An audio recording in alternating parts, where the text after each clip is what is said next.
नमस्कार दोस्तों, आप सभी का स्वागत है हमारे YouTube चैनल राज नोट्स पॉइंट में। दोस्तों, आज हम बात करेंगे राष्ट्रपति के 30 महत्वपूर्ण क्वेश्चनों के बारे में। तो दोस्तों, आज का सेशन बहुत ही ज़्यादा महत्वपूर्ण होने वाला है। तो चलिए दोस्तों, बिना टाइम वेस्ट की वीडियो को शुरू करते हैं। तो दोस्तों, आज का हमारा पहला क्वेश्चन है कि राष्ट्रपति के निर्वाचन में समानता का सिद्धांत किस अनुच्छेद में निहित है। कि जो समानता का सिद्धांत है वो किस अनुच्छेद से संबंधित है।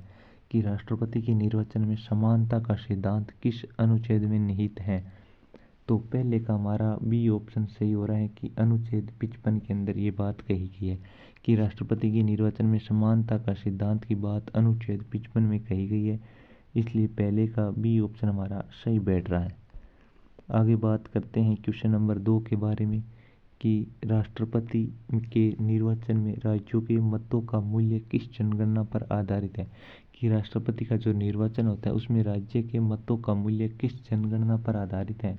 तो दोस्तों, इसका सही ऑप्शन होगा कि 1971 की जनगणना पर आधारित है।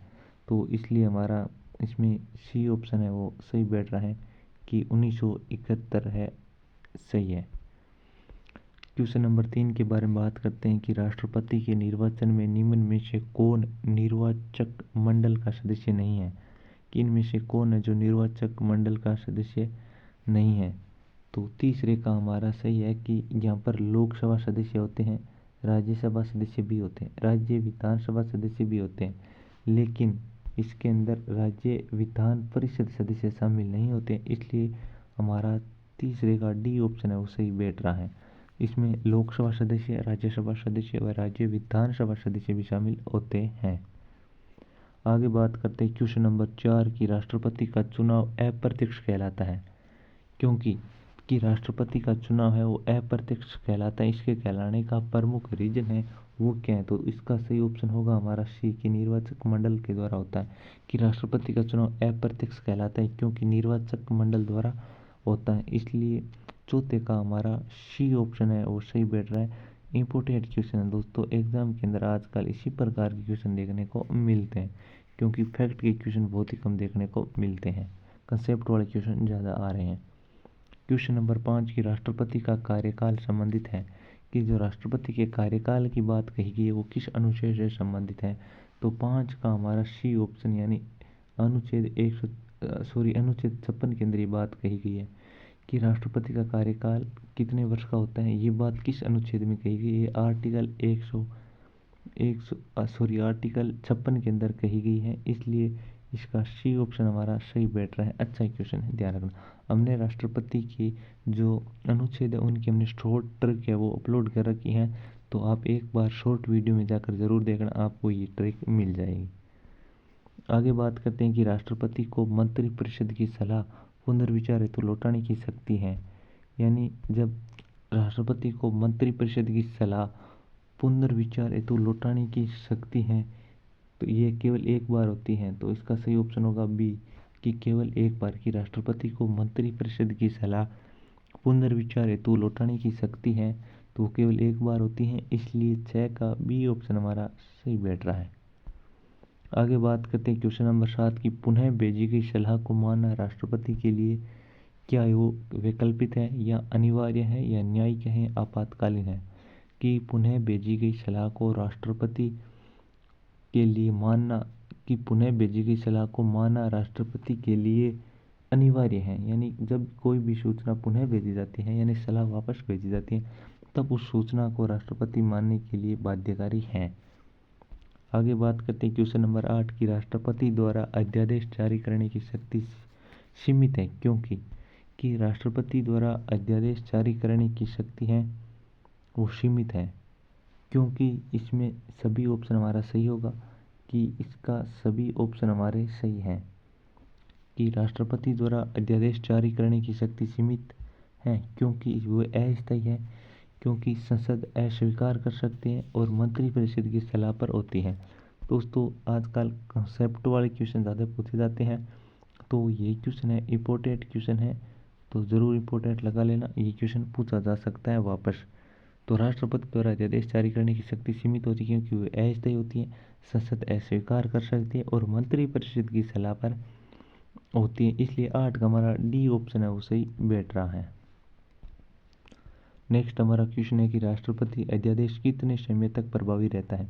कि राष्ट्रपति अध्यादेश कितने समय तक प्रभावी रहता है, तो ये संसद सत्र के 6 सप्ताह के बाद तक ये प्रभावी रहता है। इसलिए हमारा इसका सी ऑप्शन सही है कि राष्ट्रपति अध्यादेश कितने समय तक प्रभावी रहता है, तो यह संसद सत्र के 6 सप्ताह तक।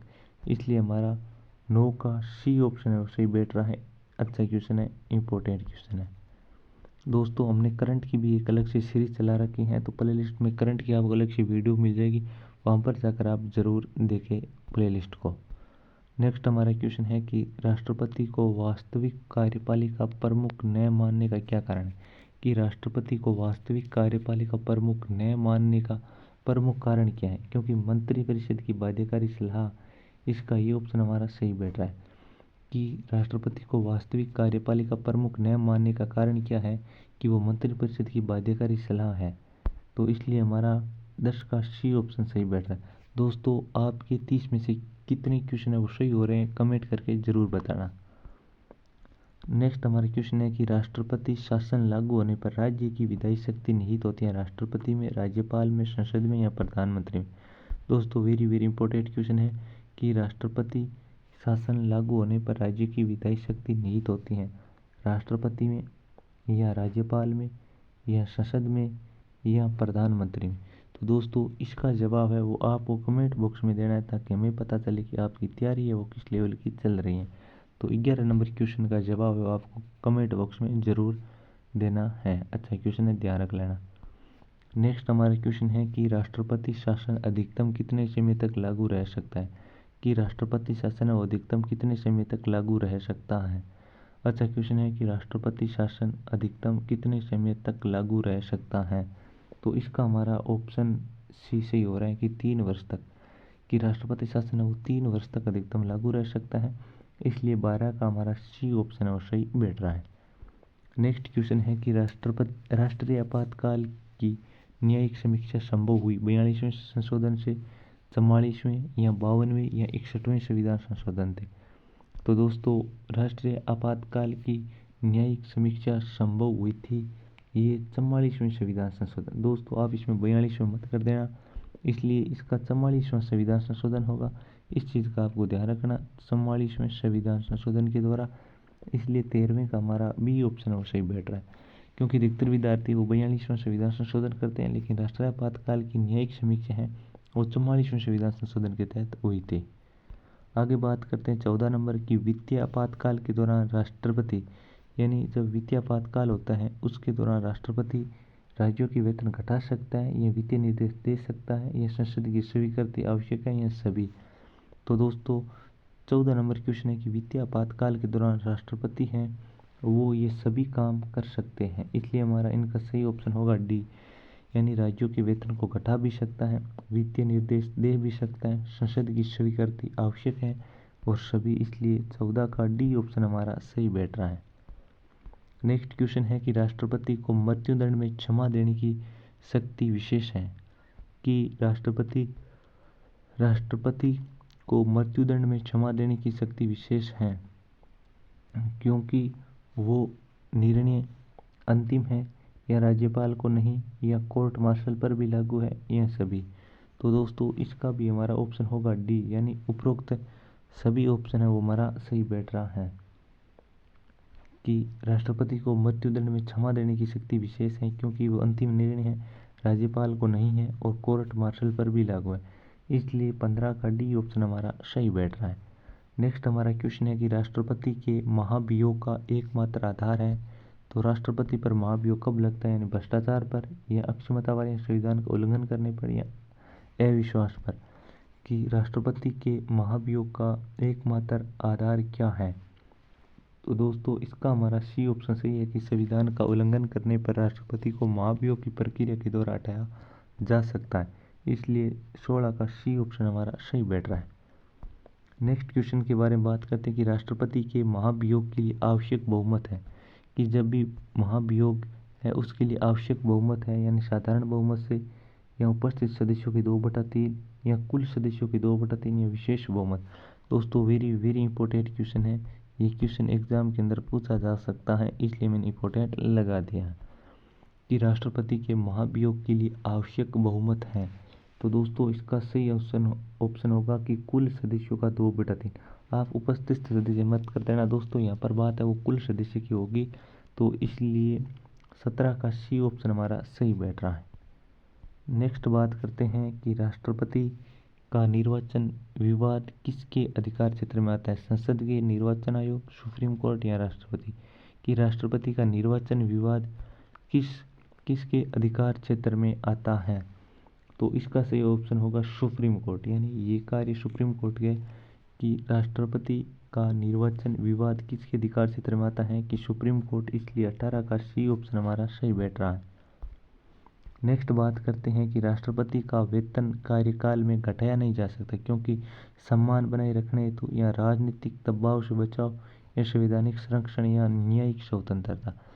कि राष्ट्रपति का वेतन कार्यकाल में घटाया नहीं जा सकता, तो इसका हमारा सही ऑप्शन होगा कि संवैधानिक संरक्षण के कारण इसके वेतन है वो घटाया नहीं जाता है, इसलिए 19 का सी ऑप्शन हमारा सही बैठ रहा है। आगे बात करते हैं क्वेश्चन नंबर 20 में कि राष्ट्रपति द्वारा पॉकेट वीटो संभव है क्योंकि संविधान मौन है, कि संविधान मौन है, या समय सीमा निर्धारित नहीं, या परंपरा विकसित हुई, या ए और बी दोनों सही है।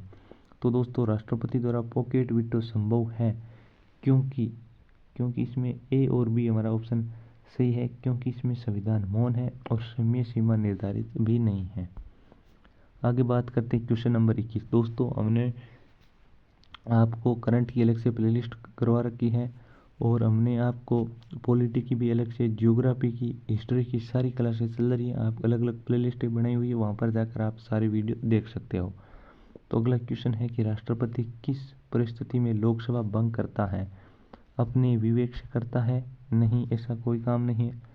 कि राष्ट्रपति किस परिस्थिति में लोकसभा भंग करता है, अपने विवेक से, मंत्रिपरिषद की सलाह पर, सुप्रीम कोर्ट के आदेश से, या राज्यपाल की सिफारिश पर। दोस्तों इंपॉर्टेंट क्वेश्चन है, ये क्वेश्चन एग्जाम के अंदर छपने लायक क्वेश्चन है कि राष्ट्रपति किस परिस्थिति में लोकसभा भंग कर सकता है, तो इसका सही आंसर होगा मंत्रिपरिषद की सलाह पर। कि राष्ट्रपति किस परिस्थिति में लोकसभा भंग करता है, कि मंत्रिपरिषद की सलाह पर करता है। क्वेश्चन नंबर 22 है कि राष्ट्रपति को सशस्त्र बलों का सर्वोच्च सेनापति कहा जाता है, लेकिन वह आदेश देता है या युद्ध घोषित करता है, या वास्तविक निर्णय मंत्रिपरिषद का होता है, या सेना राष्ट्रपति की रिपोर्ट करती है। कि राष्ट्रपति को सशस्त्र बलों का सर्वोच्च सेनापति कहा जाता है, लेकिन वास्तविक नियंत्रण मंत्रिपरिषद का ही होता है। कि राष्ट्रपति है वो सशस्त्र बलों का सर्वोच्च सेनापति कहा जाता है, लेकिन इनका वास्तविक नियंत्रण मंत्रिपरिषद का ही होता है, इसलिए 22 का सी ऑप्शन हमारा सही बैठ रहा है। आगे बात करते हैं कि राष्ट्रपति का पद रिक्त होने पर कार्य कौन करता है, प्रधानमंत्री करता है, या लोकसभा अध्यक्ष करता है, या उपराष्ट्रपति करता है, या मुख्य न्यायाधीश करता है। कि राष्ट्रपति का पद अगर रिक्त होने पर कौन कार्य करता है, इसका हमारा ऑप्शन है सी, कि उपराष्ट्रपति। कि अगर राष्ट्रपति का पद खाली है तो वहाँ पर उपराष्ट्रपति के द्वारा कार्य किया जाएगा, इसलिए 23 का हमारा सी ऑप्शन है वो सही बैठ रहा है। क्वेश्चन नंबर 24 के बारे में बात करते हैं कि राष्ट्रपति के त्याग पत्र का संबोधन किया जाता है प्रधानमंत्री को। कि राष्ट्रपति के त्याग पत्र का संबोधन किसी, मतलब जब राष्ट्रपति है वो अपना त्याग पत्र किसे देता है, कि प्रधानमंत्री को देता है, या संसद को देता है, या उपराष्ट्रपति को देता है, या मुख्य न्यायाधीश को देता है।